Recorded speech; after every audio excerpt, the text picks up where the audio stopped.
Kahit ano gawin natin dito, wala na talaga. Wasak na wasak na. Kinaman nun eh, kada magpapagawa ka palit ano. Ikaw yung pinakamalapit namin customer eh. Pinakamalapit namin customer, kada magpapagawa lahat palit.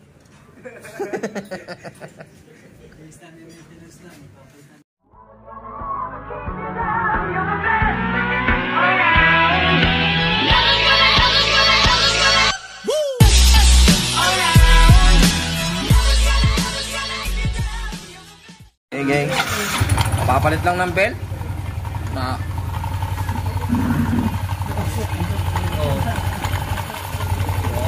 malala na naman to eh. Naalim mo. Okay, sige, baklasin mo. Tingnan natin kung ano makikita. Tingnan naman, ang ingay-ingay. Ano tsura? Tingin. Sige, baklasin mo yan. Sabog yung oil seal nyan. Okay, kalas. Tingnan natin kung may surprise. Teka. Merong... Oh, sige. Ayun na, may slide na. Pag gaganyan, may slide na yung belt nyan. Sobrang nipis eh. Tingnan ng likod. Sige. Boom. Alugin mo yung bushing. Okay pa. Hindi lang ha. Ito. Maingay talaga itong puso. Parang na-vernisahan to yung itsura ya. Okay, kalasin mo nga yan. Kalasin mo yung door drive. Ang galing ko, hindi ako nag-record yan. Yun ang mahirap. Tingin ulit. Napakagaling mo mag-vlog, hindi ka marunong mag-record. Ayan o. Yung salitaan, di pala naka-record. Ayan o. Pwede nang taniman ng kamote.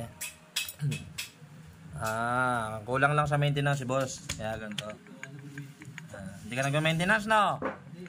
Ayan ang problema. Biyahe lang ng biyahe. Ito literal, talaga maintenance ang problema. O sirahin torque drive niya. Ang mahal ito boss ha. Kaya baklasin mo. Kasi ito. Hindi about mga 6,000 nagpapabukas ka na. Para nakikita natin kung anong problema.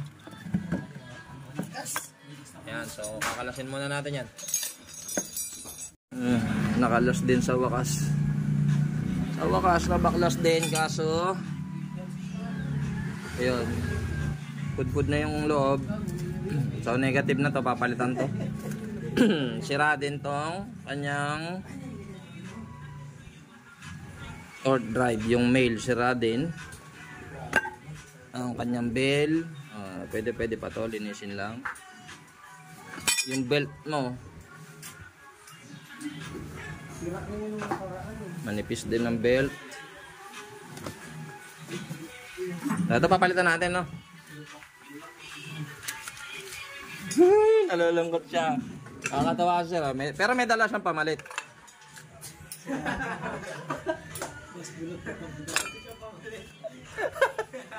Same bulok. Parehas na pala.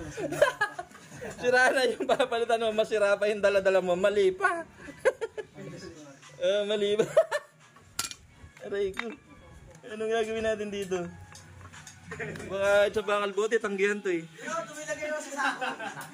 Tumilagay sa sako. Boss, eka, di kami bibiling kalawang, bakal binibili namin. Okay lang yan, ganun talaga. So, anong problema? Yung mayari. Problema kasi kulang sa maintenance. Kaya po lagi namin binablog pag yung ganito na every 6,000 maximum na, pabuksan mo na. Kaso sira yung milyahe mo, no? Sira yung milyahe mo. Yung speedometer, sira din. Gumagana naman. O talagang hindi ka lang ilan? 20,000 yung huli mga ano? Pambira. Kala daw niya kada 20,000 eh. Okay lang yan. Wala tayong magagawa. So gas. Buksan yan. 5,000 lang. Nilinis na yan eh. Nung huling linis. 3,000 Nagpalit ka lang ng bola dati. Nagpalit ka lang pala ng bola dati. Oo. Sira na yan, sinabi mo na sa kanya. Ah, sinabi mo na sira to. Sinabi na pala sa'yo eh. Tapos tumakbo pa ng 20,000. Bago mo pinabuksan ulit. So ayan, ganyan talaga ang nangyayari. So kulang lang sa maintenance. Okay na. So, papalitan. Kaya lang, gastos ka ngayon. Pero dito ko natutuwa sa dala-dala mo eh. Mali na yung bulok pa eh. Okay, sige. Parang niloloko ka na nagbigay sa'yo. Walang iya ka mo, binigyan mo ko eh. Pantapo na pala to. Mas paligid ka pala yung binig. Hindi, wala. At least nagbinigyan ka, di ba? Sira nga lang. Okay, okay. Sige, papalitan na lang natin to para matapos na yung problema ng sir. Webe Santo pa lang, pero na Biyernes Santo na yung motor mo.